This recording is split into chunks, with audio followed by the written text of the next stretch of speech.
All right, now it's time to talk about strengthening the hip complex so that it doesn't hurt you anymore and it gives you more mobility. So the first thing I want you to think about when you are doing strength training is that we want fatigue. We want to feel a feeling of burning, and it's more about that than it is about the specific reps. But I'll be showing you some exercises that are designed to work really specific muscles, and they might be harder than you expect them to be.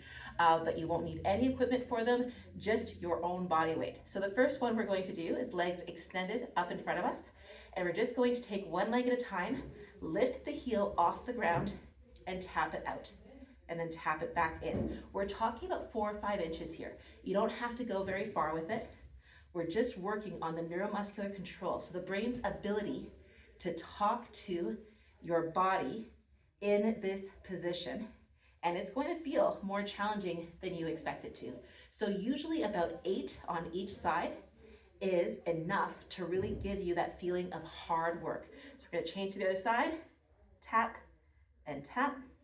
Again, it doesn't have to be huge, and we really want the core drawn in. Nothing here is working except those flexor muscles that are lifting and pulling the leg in that in-out motion. We'll do 2 and 1. Beautiful. Now we're going to bend here a little bit, and we're going to do the same movement, but we're looking for a little bit more distance and a little bit more height. So we're just going to brace ourselves on one bent leg, keeping the other leg straight. So what you don't want to do is drop the knee out and do it that way. I want that knee pointing straight ahead along with the toes, and we're just tapping out and in, looking for a little bit more distance. Keeping the alignment nice and strong so that the toes and the knees stay in line with the hip the entire time. And we'll do 3 more. 3, 2, last one here. Beautiful. Let's switch sides. Again, bracing, keeping the core nice and tight, thinking about the toes, knees, and hips being in one line and keeping that angle the entire time.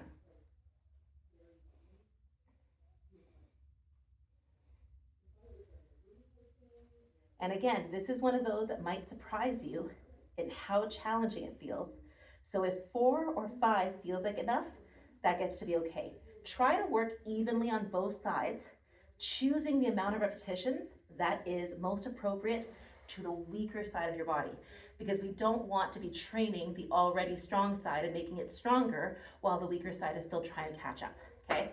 So now that we've done those, we're gonna come down to a side lying position, and we're going to begin by stacking our knees and heels over each other and pretending that we're being lifted by a string. Just lift and lower the leg by about 6 inches. What we don't want to do here is kick, okay? We really want to think about this as being a lift and a lower, as if your heel is being gently brought up towards the ceiling and then lowered down with control. Let's do 2 more. Last one. Beautiful. Now let's turn that foot so that your toes are pointing straight up and the whole hip has rotated. And we're just going to lift and lower, same thing in that position.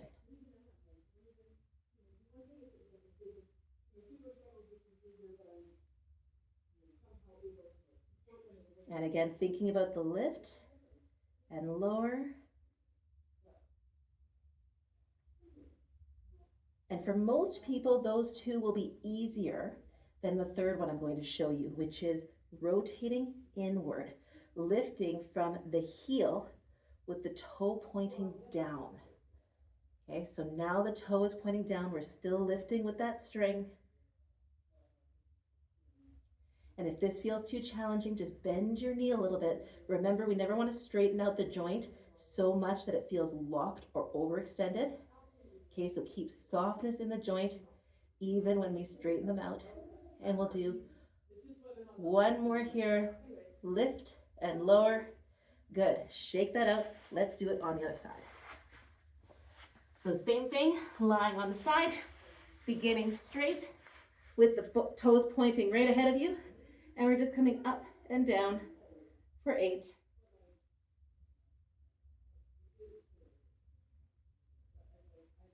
And we'll do 4 more if that feels okay to your body.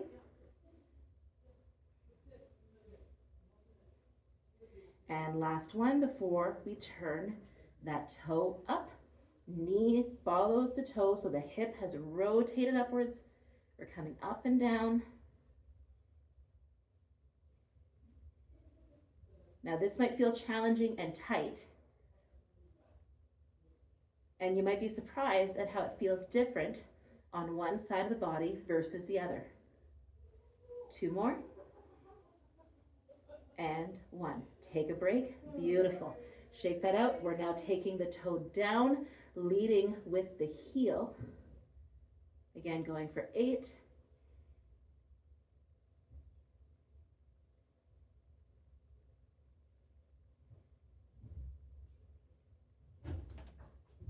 Two more. And 8. Excellent. Hopefully you're starting to feel some of those muscles. Again, if it feels easy to you, do a couple more repetitions before adding weight, and make sure that you're really isolating, that you're not rocking your body back and forth, that everything is really controlled. The core is engaged and only the leg is moving. Now, in the next series that we're going to do, same idea. I'm going to turn this way so you can see how my feet move. I'm going to turn my toe down. Okay, so I'm still lifting with the heel like in our last exercise. I'm going to bend the bottom foot a little bit just to give me some room and a stable base of support. And I'm going to draw a rainbow. And I'm just tapping my toe front and back, drawing a rainbow from side to side.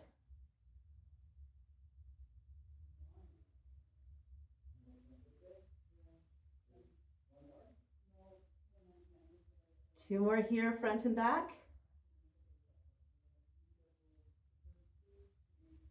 Beautiful. Now let's stay in this position. Hold the foot up a little bit, and we're going to draw a tiny circle going backwards. 3, 2, 1, and let's reverse directions going forward this time.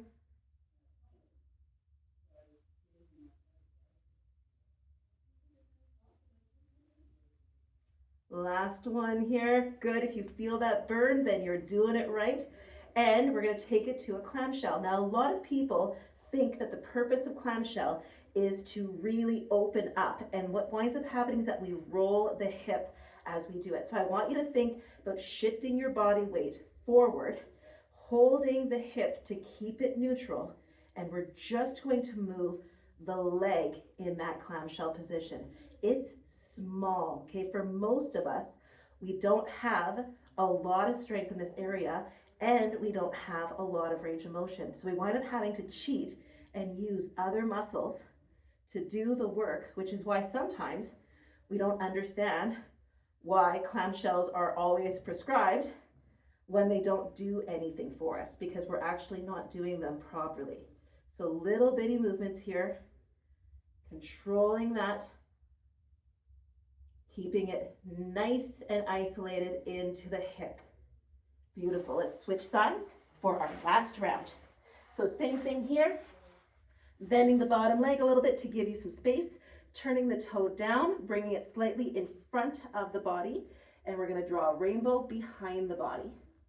Moving front and back, noticing that nothing else is moving in my body. You can brace yourself by bringing your hand down to the ground. Okay, or you can keep the hand on your hip, but we're really looking to create a nice front back rounded pattern with the toe turned down and the heel doing the work. Last one. Beautiful. Now we hold up and we circle back. 2, 3, 4, 5, 6, 7, 8, and reverse that direction, heading forward now. 5, 6, 7, and 8.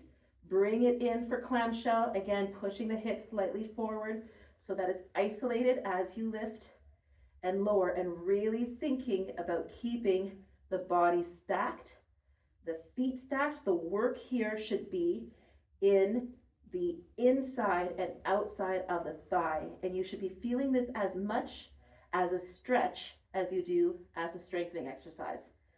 So really controlled, really small, and we'll go for 3 and 2 and 1, and shake it out, and you're done. You can move on to the rest of your strength training.